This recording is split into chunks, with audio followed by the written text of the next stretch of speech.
The following program is made possible by the friends and partners of Creation Today. Has science killed God? Are Christian scientists really just God-of-the-gaps thinkers, or are all scientists just thinking God's thoughts after Him? Welcome to the Creation Today show, where we bring together interviews with experts and solid Bible teaching.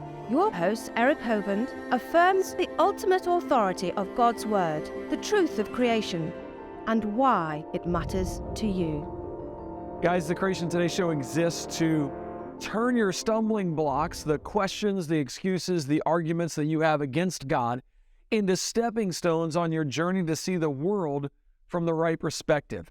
I'm your host, Eric Hovind, and you are going to literally love my guest today. Hey, to my Creation Today partners out there, I want to say welcome. I got a bunch of new partners. A little shout out to you guys. So, by the way, everybody joining me live here, man. Tony, I love you, buddy. I think of you often. Mary Jo, thanks for hanging out. Lisa, thanks for being here. John, thanks for hanging out with us. Hannah, appreciate you being here. Everybody else, thank you. William, for being here. Shout out to our new partners, David and Harry and James S. and Byron and Janet and Richard and James B. and James H. and Chris and Boyd and Steve and Sue and Hans. Welcome to the Creation Today show, and we're so glad that you guys are partnering with us to make a difference in eternity. And that ultimately is our goal, is that these little 1 hour conversations that we get to have together will be a stone in the pond of life that ripples all the way to eternity. That is our prayer. Hey, if you're not a Creation Today partner yet, I don't know what you're waiting on. Head on over to creationtoday.org and partner with us, and let's change the world together. Guys, my guest today is Professor Andy McIntosh, and he is humble, but I'll just be the first to tell you, simply brilliant. If you're new to his work, prepare to fall in love with this mind that God has created to declare the truth of creation to the world. Professor McIntosh has spent 30 years in the fields of aerodynamics, thermodynamics, combustion, biomimetics, Mimetics. Biomimetics. Mimetics. Mimetics. I was thinking it's basically the stuff that you've done with the Bombardier Beetle and right. Stuart Burgess. Yes, you guys Stuart's are copying everything he does. Oh, I love it. Copying God's design and giving him glory for it. That's probably my favorite part of what you do, Professor McIntosh. You speak widely in countries around the world on apologetics and the Christian faith, and you show that true science is entirely consistent with a biblical view of origins. Ladies and gentlemen, Professor Andy McIntosh, thank you for being here with me today, sir. I appreciate this. It's a pleasure. It's my pleasure, Eric, and I appreciate what you're doing very much so. Well, I want to jump into the conversation. Has science killed God? You being a scientist, I thought, let's have a conversation here. What are the things that you would say to somebody who has said, well, science has killed God? What's the history of this phrase that we've heard for them to say, we don't need God anymore? I remember watching the Darwin video, the movie they did on Darwin's life, and that phrase that came out, you've killed God, sir. You've made it where we don't need God anymore. Is that really the case? So where would you like to start in this conversation to help not only my skeptic friends that watch the show, but those of us that are believers? Where would you like to start in helping us understand? Well, let me just briefly introduce myself a bit more, Eric, if I may. This is a picture of a tornado. We don't actually fly them anymore, but for many years I was working at the Royal Aircraft Establishment. So I just want you to know my credentials. I worked there. I worked in aerodynamics. We don't do an awful lot of this now, which is testing these types of machines in wind tunnels. But you'll see in the bottom right, I've worked on the Bombardier Beetle, which you mentioned earlier, and I've written quite a lot on this. And if folk are interested, there is a book there on the left, The Wonders of Creation, and there's quite a lot on flight in it. In other words, I'm quite interested in flight, as you gathered. And so when I approach this question, has science killed God? Basically, I would suggest, if I may, that there are 4 areas which show to us that actually this is not the case. We can't deal with them all just in this program, but the science is what I'll major on. But the thing at the top, that's on the left, but the thing at the top is to do with our minds, our rationality, Eric. And I'm sure you'd agree that without God, you cannot even trust what your mind is saying, because you don't know where your mind is from. You can't even be sure that you're not talking rubbish. You need a base from which to work. And the Bible, of course, clearly tells us that we are made in the image of God. And then the last two are to do with ethics. And although please don't think that I'm ever going to say that an atheist necessarily doesn't have morality. Often they do. Often their morality is far greater than many Christians, which is a sad indictment against some Christian, the way some Christians live. But they don't have a basis for morality. That is the problem. And they certainly don't have a basis for meaning. And I've written a little booklet called Are You Really an Atheist?, which really deals with that very issue and shows that these matters cannot be addressed other than by coming from a Christian perspective. And I'd like to say we also need to define our terms. What is science and who is God, Eric? And we may not be able to deal with the others because time's not available, but I could just, if I may, just briefly say what is science, because this is important when discussing with an atheist. Science has to be testable, and science can only operate in the physical world. It can operate on the edges of the physical world. So by that I mean it can talk about things like computer programming, which isn't essentially physical. It's a very interesting point. And we also have to ask the question, is it false or is it true to say science has all the answers? And I'm going to say, because science essentially deals with the physical world, the what, the how, not the why, not the purpose, not meaning, then that really makes a very big point that we cannot of itself give meaning to what we're looking at. So the other point is that if I do an experiment, Eric, on Tuesday, and I have the same conditions, right, in the laboratory, or if I'm, the same temperature and all the environment is right, I expect it to be repeated on Wednesday if I do exactly the same experiment. And so many people don't realize this. So you can't deal with that in evolution because origins isn't open to being repeatable. You can't deal with it by definition because you're going to a singular event. So when people tell me that science has answered all the questions, no, it hasn't, because science is not dealing with the why. And is evolution really a science? No, it's not, because it's not dealing with testable and repeatable experiments by definition.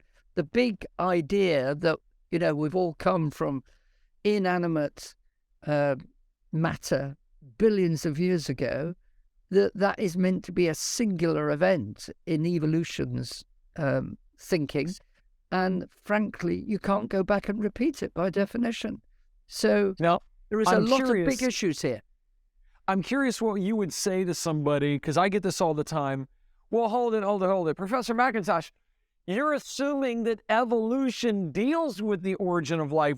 Evolution is just after life got here. What do you say to somebody like that? Well, yeah, and I understand where folk are coming from. But if you cannot get the thing started, then why talk about any development? And anyway, the developments they're talking about after supposedly life has got going in a goo billions of years ago is frankly just astonishing, because they're trying to tell me that RNA led to DNA, which led to the first amoeba or something like that. And then over billions of years, it develops logic and the mind of human beings. Frankly, that's just utterly unprovable, but almost by definition, as I've said, because you're dealing with a singular event.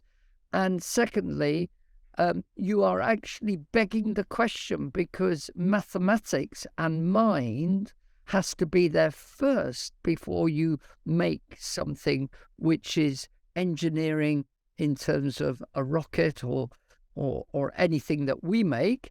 And the same applies to making a human being who has hands which he can use, feet that he can use, a brain that he can use, and everything. It's telling you that the Bible's position is much more scientific, because it says that man is made in the image of God. So it's telling you immediately that we're made in the image of a much greater mind, which has made things to begin with. In Genesis, it says in the beginning God, but in John's Gospel, it tells me in the beginning was the Word, and the Greek word is logos. In the beginning, you might say, was the mind behind everything. So I would suggest to you that the Bible is far more logical and far more straightforward in its statement than evolution, which leads you down a blind alley, really, from the word go. Wow. So not only do you not have a starting point, even within the evolution worldview, within science, observable science, you still can't get evolution to work. Not only do you not have the mind, not only do you not have the information, even once you get life, you still can't go from RNA to DNA, logic, mind development. You've got to start with the mind to begin with. Exactly. And indeed, Werner Gitt, who's an elderly gentleman now, but he's written an excellent book, In the Beginning Was Information. And that's a brilliant title, because that really does show us what the issues are. Though I can't go through all my talk, obviously, and I don't particularly want to do it that way with you now, because I want to deal with an interaction with you and maybe with others who are questioning. But let me just give you an illustration of some of the issues to do with this matter of DNA, because DNA is really a library of information. Did you know that Bill Gates once said this? DNA is like a computer program, but far, far more advanced than any software ever created. I don't particularly go with those computers. I use actually the opposition, Apple computers. But his point, just putting that in, but his point is well made. He's actually right, because you see, where does DNA come from? DNA is not just the technical term is we talk about the substrate, that is where the information is sitting on. So DNA isn't just the nucleotide bases in the double helix, right? You're familiar with that. Most people are familiar with that. DNA is, let me just put this picture up. Here's a little diagram which actually gives you an illustration of the DNA. As you can see, let me put that one, that's a better one, where you can actually see the DNA double helix. So it's not just the C and the A combining, and the C and the G, I beg your pardon, combining, and then the A and the T combining. That, yes, is the chemistry and the physics, or the biochemistry and the physics of what's going on. What really I'm getting at is that the information is in the triplets of the coding side of the DNA. Look at the right-hand diagram. You've got CAT, which for us spells cat in English, okay? But CAT does not spell that in DNA language. It stands for a particular amino acid, right? Which is joined up with other amino acids. That's what the AA means at the top. It doesn't mean Alcoholics Anonymous. It means an amino acid, AA, right? You join up all these other amino acids, okay? And it makes a protein. Now, the point I'm making is that the information is not actually in the cytosine, the adenosine, and the thymine, which is these triplets of particular nucleotides, and neither is it in the amino acids. It's in the information which is to do with the coding that CAT stands for. There's nothing in the physics or the chemistry to make that happen. It's to do with the digital, well, it's beyond digital. It's the coding which is going on, Eric. So this coding, which has been known since 1953, since Crick and Watson found it, massively shows to us that there must be a mind behind this brilliant engineering which is going on right down at the molecular level. And frankly, to deny that there is a mind behind it is frankly just it's denying the obvious. Do I have the capacity to play a video on this program? Because I've got a video of something. While you're getting that ready, William said, very helpful diagram, and I agree. But I could take the letters that William wrote, VERYHELPFUL. I could take those out. I could say, here's what the letters are. But that's not the information. That's just conveying the thoughts. The information is above what I'm seeing. And the information is driving the coding. And the coding is just doing what is told to do by the computer programmer or the computer program. I'll give them that. But then it begs the question, well, who's the programmer? Right. What's the intent? There's clearly intent which is coming from a mind which has put the information there to begin with. So if somebody's going to tell me, oh, well, we could get this going and then everything will evolve. No, it won't, because the information will only go as far as the programming is allowing it to. So if you're going to make a different creature which has got wings, right, which never had wings before, then you've got to install, I should say, the information in this library of coding to do that. And that's the whole argument from the creation perspective. Everything is shouting that there has to be a mind there to do this. So it's not the creation guys who are on the back foot. The evolution guys are on the back foot because they've never been able to tell us where this system came from. Let me play you this coding. This is a molecular machine, because this raises yet another issue. Meet the kinesin. Masterpieces of microengineering, kinesins are miniature motorized machines that carry cargo from one part of the cell to another, walking along self-assembling highways called microtubules.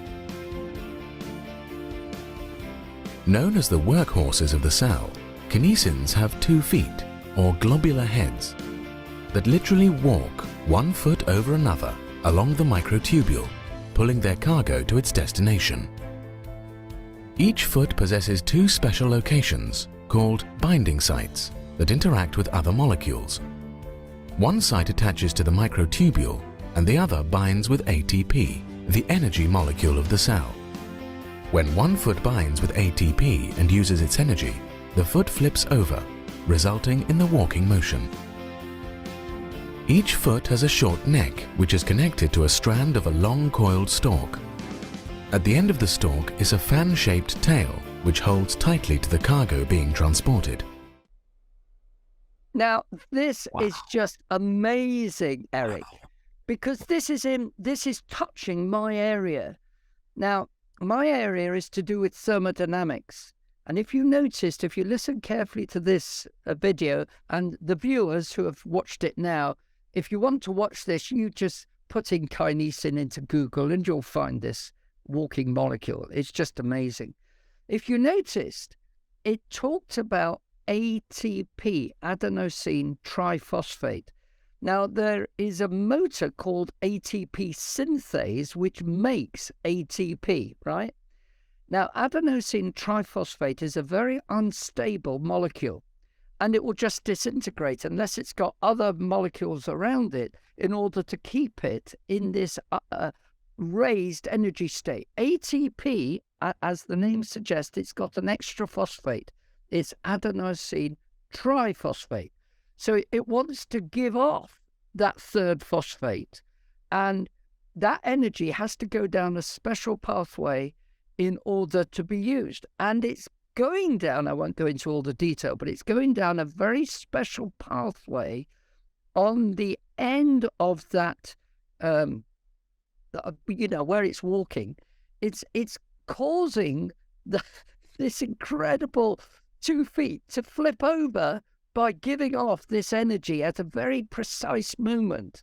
And it's then causing this cargo molecule to go along.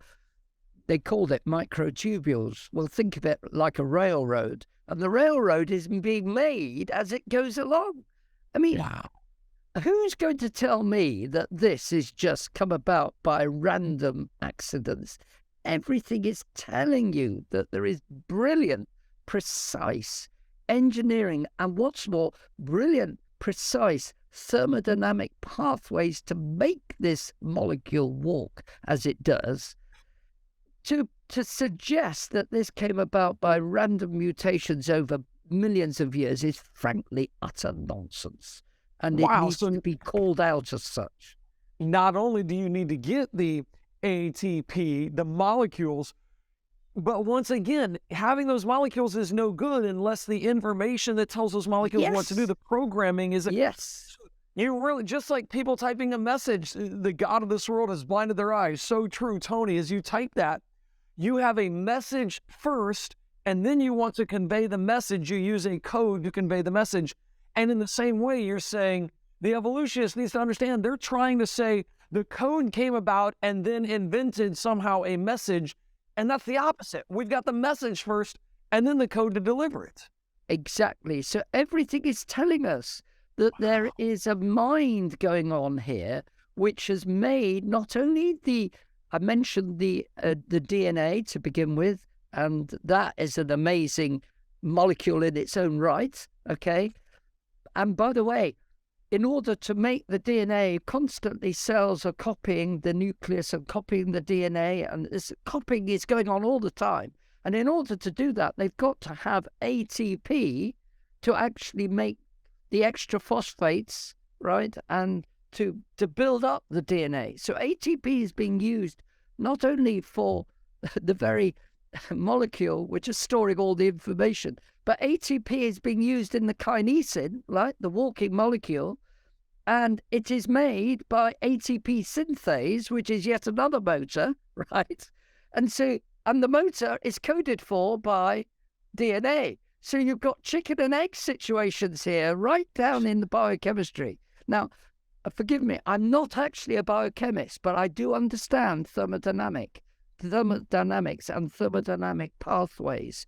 And what interests me with ATP is that it's using energy in a very precise way to do things which are basically being told what to do by the very message which is on the DNA. So it's astounding to me that we work as best that we do. If we're all involved, there's no way this system would work. This has to be with a mind behind it. And that's why the Bible says in Psalm 139, we are fearfully and wonderfully made. And we need to recognize that. Another verse in Acts chapter 17, which says, in him we live and move and have our being. Paul said that on Mars Hill when he was arguing with the Athenians, okay? And so many people try to say that, there's no pointers here to God in the science. Oh, yes, there is. But people want to, as Romans 1:18 says, to suppress the truth in unrighteousness. And that's the problem. People, Eric, are suppressing this evidence.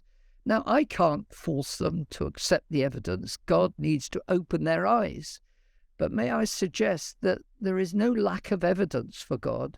Romans 1:20 says the invisible things of God are clearly seen, being understood by the things that are made, even his eternal power and Godhead. And we need to reassess if we're an honest atheist, and I hope I've got an honest atheist. There are such.